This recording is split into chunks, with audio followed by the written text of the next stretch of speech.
Hello everyone, welcome back to Muni-Muni channel. For today's video guys, we are going to do the new segment of Muni-Muni channel, which is the Kwentong Muni-Muni. So Kwentong Muni-Muni has subjects that I find really interesting, like murder cases, movie reviews, and then other topics that really interest me and I find amazing. So, for today's video, we're going to talk about Jennifer Pan. Okay, so Jennifer Pan was born on June 17, 1986. Her parents is Bika and Hoai Han Pan. So, Bika is her mother and Hoai Han Pan is her father. So, both of them are refugees from Vietnam. They came separately. They married in Toronto and live in Scarborough. They had two kids named Jennifer and Felix Pan. Then after uh then after 3 years, they found a job. Han is a car and die maker, while Bika is making a car parts. Yeah. Okay, so they lived frugally, and then by 2014 they saved enough money to buy a large house, and which has two garage. Yeah. And then the father, hanpan is okay sorry hanpan is driving Mercedes Benz, while Bika is driving Lexus ES 300. So you guys know that Mercedes Benz and Lexus is expensive. Then they accumulated $200,000, 200,000 US dollars in bank. So meron silang savings na ganun. So they both have big expectation to their kids, to Jennifer and Felix. So let's go to Jennifer's childhood. Okay guys, so at the age of 4 they enrolled Jennifer in a piano school, and she is promising. Guys, she is promising. Then by elementary, she has a lot of rewards and trophies, academic rewards and trophies. Then afterwards, they also enrolled her to a figure skating school, and then she was good, but then she broke. She has a torn ligament on her knee. So yeah, and they're expecting to. She is also expecting to compete to a Winter Olympic, if not mistaken.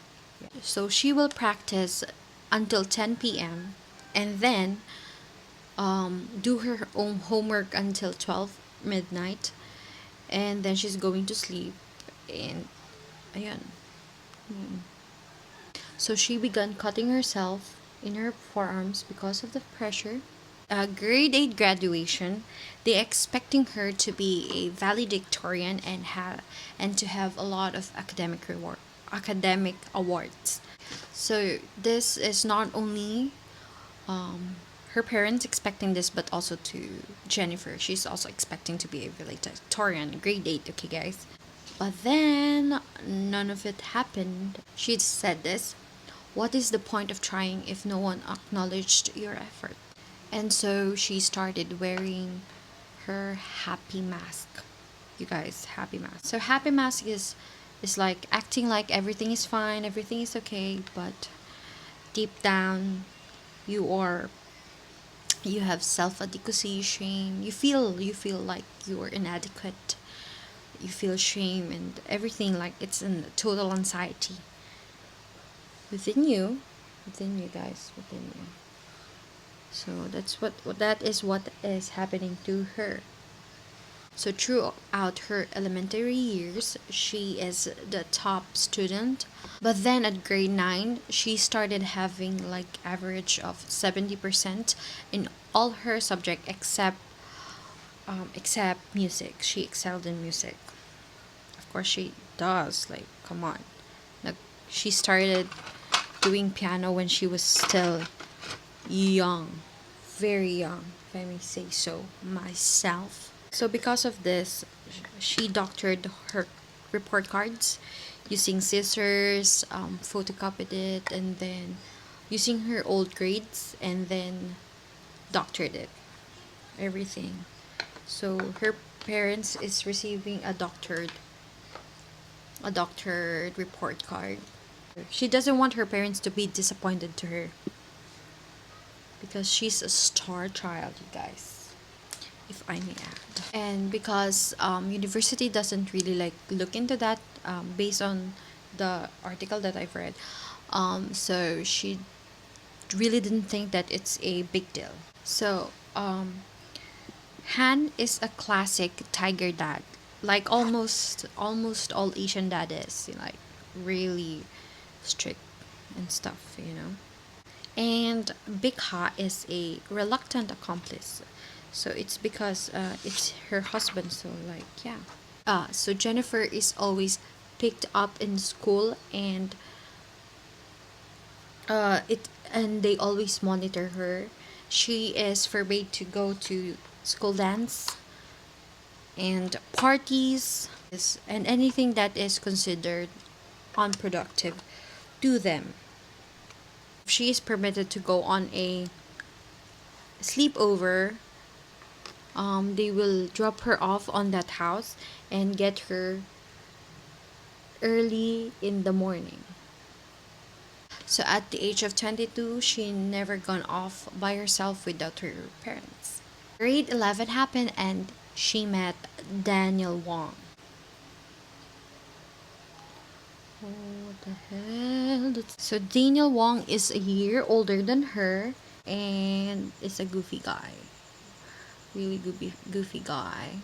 So they have a platonic relationship over the years until the band trip in Europe on no 2000 Europe 2003.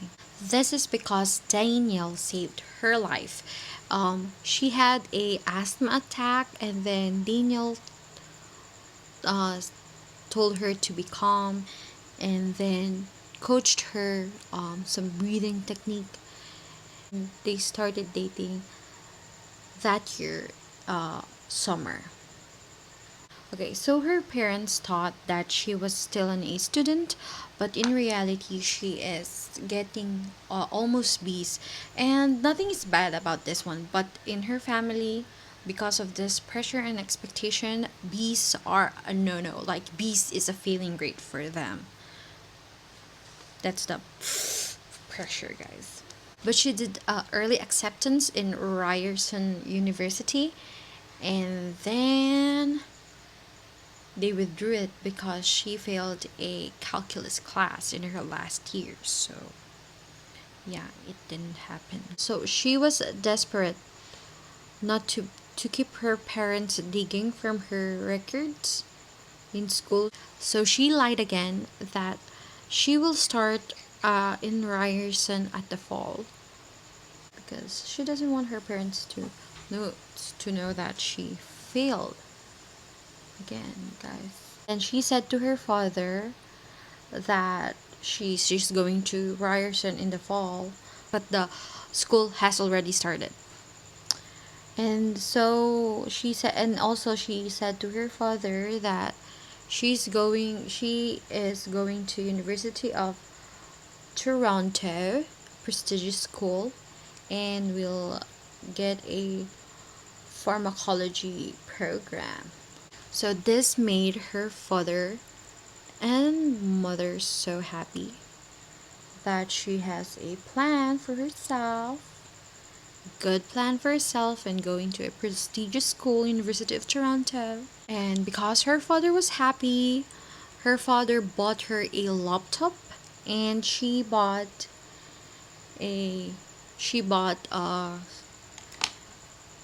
biology textbooks or physics, anything that is related to the course that she's going to get in that particular university.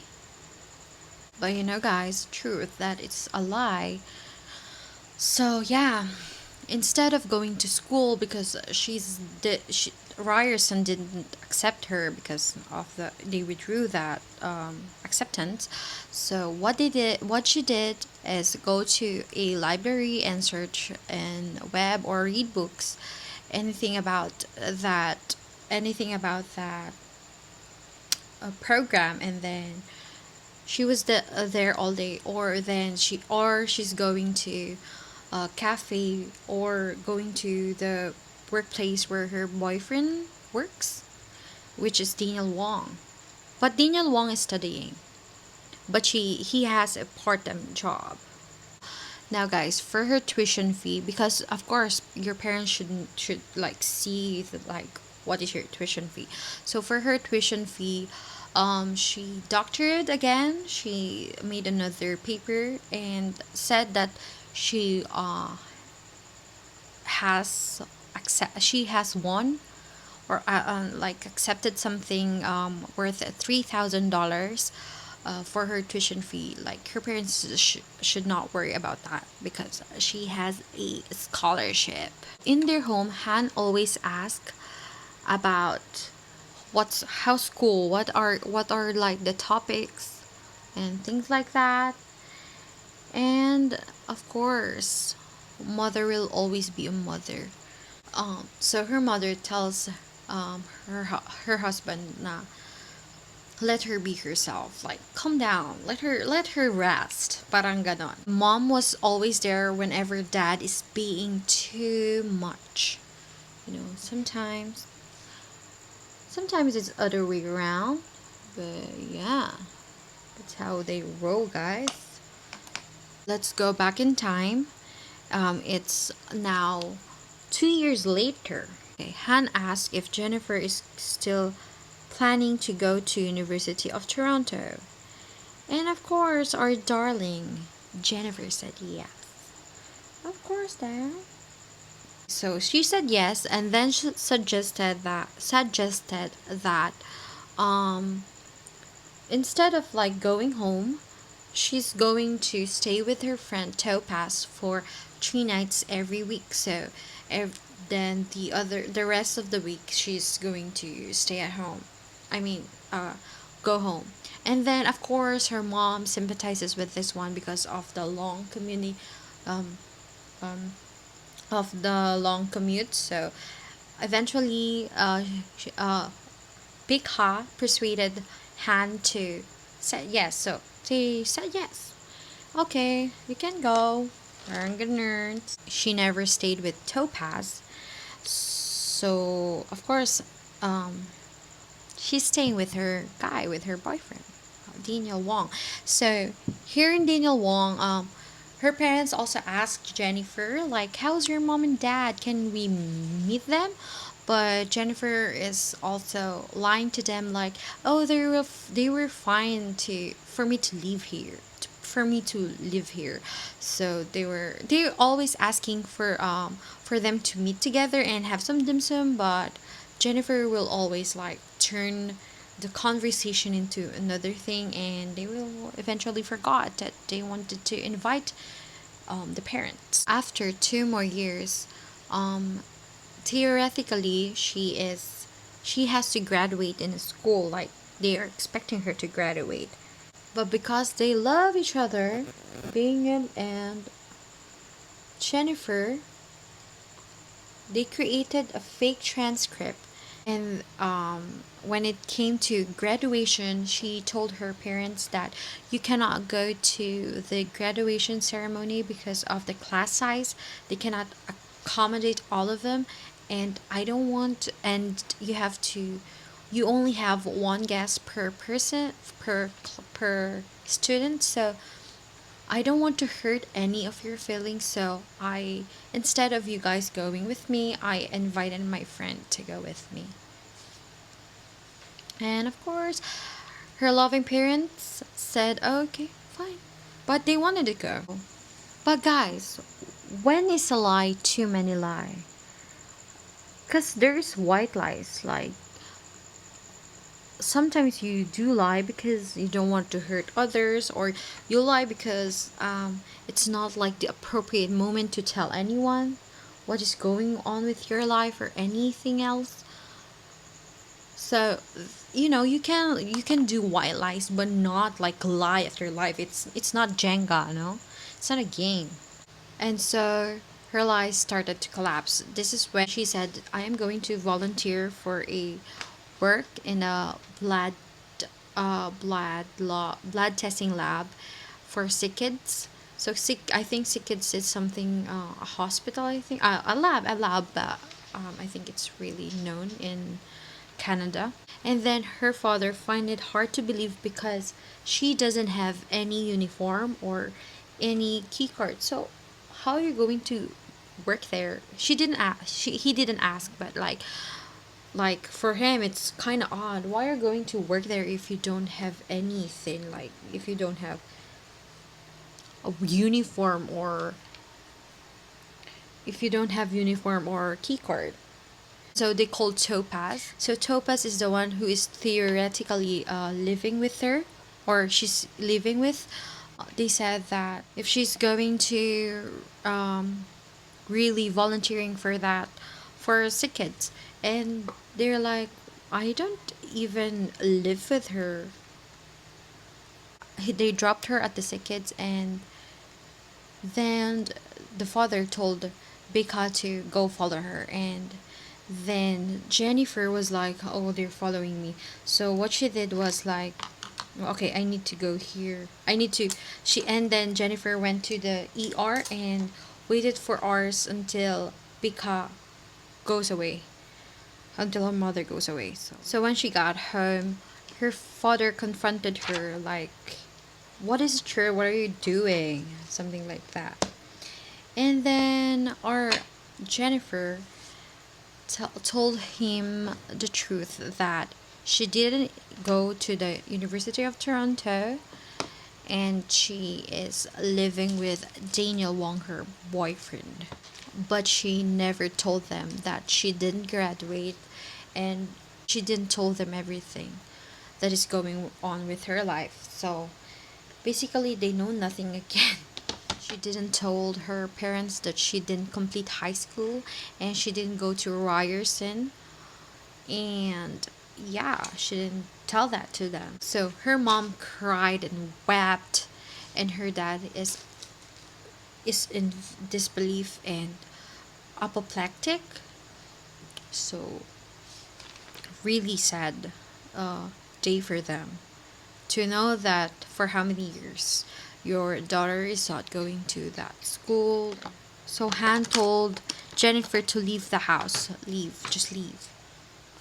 But then, of course, her mother's heart is so like pure. She said that please don't let our daughter leave. She persuaded she persuaded her husband not to let Jennifer go, and of course her husband is a good husband. So then he said, okay, you can stay here, but there will be ground rules. And then they got her phone. She's always being monitored and stuff. They forbade her to go and see Daniel because for them Daniel is a bad influence for their daughter. But Daniel is like living his life, he's studying and things like that. But oh, so love is love. They still had a communication. I told you that her mother has a pure heart. She also told Jennifer where her dad hid her phone, because they hid her phone so that no communication. Like they let her have her phone for at least for whenever they are at home, and then there's going to be a unexpected phone check every now and then so that they'll be sure. But then again, her mother, whenever Han is out or not in their home, she's going to tell Jennifer where her phone is so that she can have time for it. And so they still have flirtatious texts, and they're still dating but in secret. But then the time goes by, and then Daniel grows so weary, like what are we doing? So she broke up with Jennifer, and